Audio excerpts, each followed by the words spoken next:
we have Beldum Community Day Classic. It is going to be one of my favorite Pokemon from Comm days that has been out so far. The shiny is great, the Pokemon is powerful, and it has a future Mega, and the moveset on it is an absolute must if you want to power up Metagross in Pokemon GO. So we're going to go over the top tips, tricks, and strategies to help you guys max out on this Comm Day Classic in Pokemon GO. So welcome to the Trainer Club. Here we go!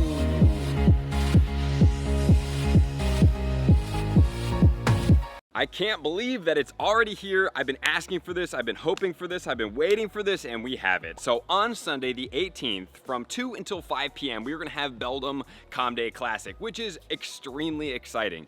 The bonuses of this event are gonna include increased Beldum spawns, increased shiny chances, we're gonna get quarter egg hatch distance, and 3-hour incenses, and 3-hour lore modules. And just as a reminder, guys, if you want to try to use a more prevalent lore module, the magnetic lore module is gonna be a great time because it does draw out steel type Pokemon, so this is a great time to pair that up. And not only that, guys, I just want to encourage you, I have been starting to do a little bit of TCG playing, so if you guys do want to come out, you can check out the stream on Twitch. That's going to be twitch.tv/thetrainerclub, or you can also check out Scott's stream. It's going to be twitch.com/OGBubba, BUBBA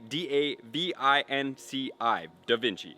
So we're gonna go on both of those. Scott's been doing a great stream on his that's talking about diabetes and trying to manage that and be healthy. I've been giving him some tips and some advice. We'll also be streaming TCG on there. And as an incentive, guys, here's gonna be the giveaway that we're gonna be holding. We're gonna be going to Hawaii for the Worlds Tournament. And if you guys didn't know, there are some amazing plushes exclusive to Hawaii. So for everybody that comes onto the stream, you guys have to be on the streams and you have to be following both Scott's page as well as my outdoor channel at Trainer Club Outdoors. By following those, you are eligible to win. So you have to be tuning into the stream, and we're gonna be giving out plushies. And these plushies are able to be bought nowhere else but in Hawaii. So I hope that you guys are able to come out and win some plushies. So please make sure to do those two things, and we'll see you out there on those streams, because why not enjoy the outdoors and play TCG together. So with that said, guys, Beldum Comm Day Classic, this is going to be a steel and a psychic type Pokemon. That means it's going to be boosted in windy weather or also in the snowy weather. So depending on what region you are, that will come into play. So for this day, we're going to start getting into our top prep tips. But overall, guys, Beldum is an amazingly strong attacker. You want to get as much XL candy as possible. Play Beldum Comm Day Classic as if you never have to catch a Beldum again, and you are able to power up a team of 6. So a Mega Level 3 is going to be extremely important. Catching as many as you possibly can. And then I love to trade these very valuable Pokemon, because getting a Lucky Hundo you can power up for so much less Stardust. And getting a ton of shinies is going to be desirable for you, and evolving those to get Meteor Mash on them, because when Mega Metagross does come out, having this Pokemon with this moveset is going to save a ton of people with Elite Charge TMs. And then also once that Mega does come out, I'm assuming that it's going to make that Mega Metagross very desirable for lucky trades. So having many of them is going to be helpful. And just as a reminder, guys, while the candy is important, XL candy is the most important for powering these things up all the way as high as you can get them. So getting candy and evolving, I wouldn't worry too much about depleting your candy stores, because you should during this Comm Day get a lot. But the megas are important because it's not a regular Comm Day with the increased XL candy chances or the regular candy chances. So with that said, tip number 1.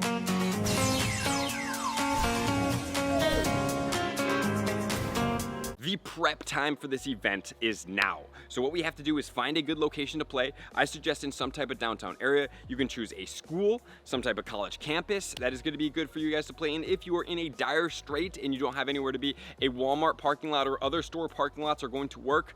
Preferably you'd have one with some Pokestops. In an ideal location, you're gonna have a nice big oval, square, rectangle, whatever that situation is that you can walk around there. Like I said, if you can't make that complete loop in 5 minutes or less, you should just use regular lore modules, because using premium lore modules, you're gonna miss out on a lot of those spawns, and it's not really worth it.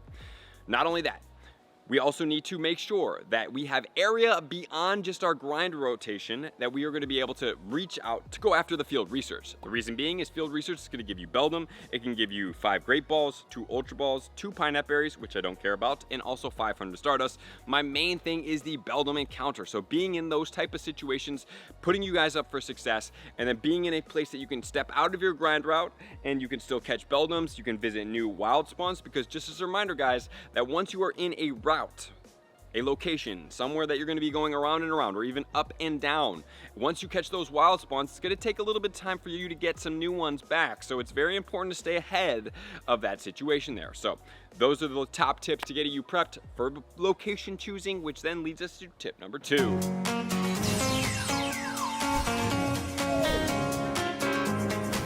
Tip 2 is going to be about items and maximizing here, as well as cleaning out your bag. Guys, please go through your bag, delete all the Pokemon that you do not need, all the common Pokemon, all the Pokemon that you don't plan on trading, and all of the Pokemon that have had previous Comm days, including the shinies is what I'm really talking about, and even some of your lucky shinies that you don't or won't plan to ever do anything with. Remember, it's very important to ask yourself a couple questions. Will I ever power this up? Am I going to need this? Is it desirable from lucky trades? Has anybody ever asked you for a shiny Dynamo? I don't know. That's going to be up to you guys. Maybe you keep 1 or 2 or 3 of those Pokemon, but you don't need 10 to 20 to 30 of those Pokemon. They're taking up bag space. It can make your other days more efficient from catching things like Beldum instead of having to catch and delete and keep yourself all the way tipped out to the max. We don't want to do that. We want to be efficient. So get those Pokemon out of your bag. Now's a great time to do so. And even legendaries. You know, everybody's like, well, I'll save my legendaries. Well, if you pay to raid, it's impossible to trade all those Pokemon because at most we're getting 2 trades per day, and that's only during certain seasons. So only 1/4 of the year, maybe max a half year.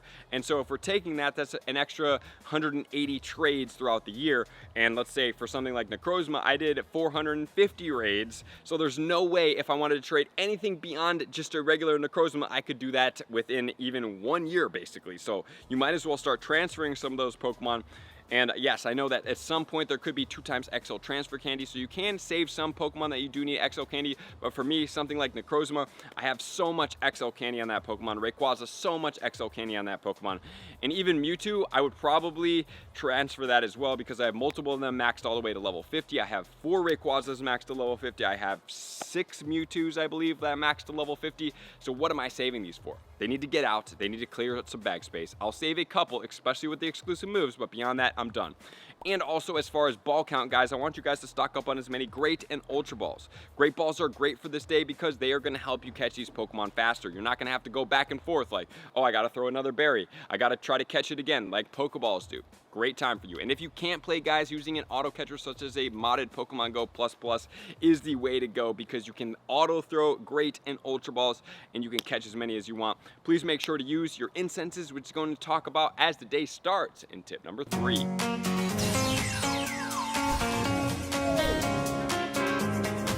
So the day has begun. What are we going after? We need a Mega level 3. We can use a Psychic type Pokemon, we can use a Steel type Pokemon, or you could use Rayquaza because it covers all windy weather. Rayquaza is good because it also covers Psychic, Dragon, and Flying. So it's 3 typings out there. So if there's anything out there that you might need, now would be a time to do so. Not only that, guys, we're getting quarter egg hatch distance. So for me, I have very close to having 12-kilometer eggs. So on this day, I'm gonna incubate all of my eggs. I'm gonna put those on, and then I'm gonna let it run, and I'm gonna hatch those with a star piece on and get close to around 80 to 90,000 Stardust, which is always feels so good to be able to get that. Man, that is fantastic. So now we're talking about what do we do for the megas. So we had the Rayquaza that I recommended. You need to have a Mega level 3. So whichever Steel type Mega level 3 you have, we have multiple of them. We have the Lucario, which more than likely you probably don't have that at a Mega level 3. We also have ourselves Scissor. We have Aggron, which is only 1 type, and then we also have Steelix. And as far as Psychic type Pokemon, you have Megaladios that are both Dragon types as well. Then we are also going to have Slowbro. We are going to have Alakazam, and then we're also going to have Medicham. So there's many options out there, and if I missed one, you guys know, all you have to do in search term is type Mega and then a 3 after it with no spaces, and it'll show you all of your Megas. And you could do the and sign and type Psychic or Steel, and it will show you exactly what you have and what you need.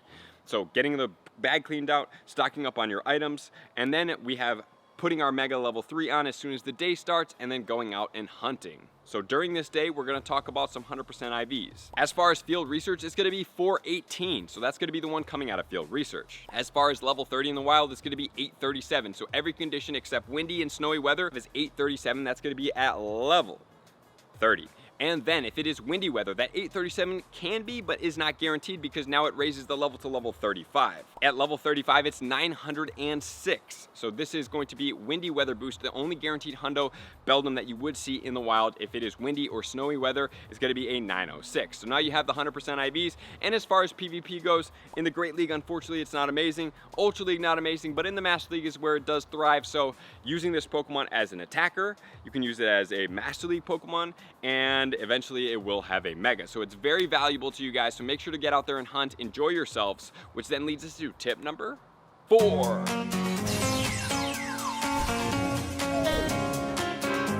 Tip 4, the event is wrapping up. What do you do with these Pokemon? Like I said, you save them. There is going to be no Tier 4 raids with Metang. Metang will not be populating because this is a Comm Day Classic. All Comm Day Classics do not have extended hours. They don't have the additional bonuses. So do you use Pineapple Berries during this day? Well, if you need it, you can.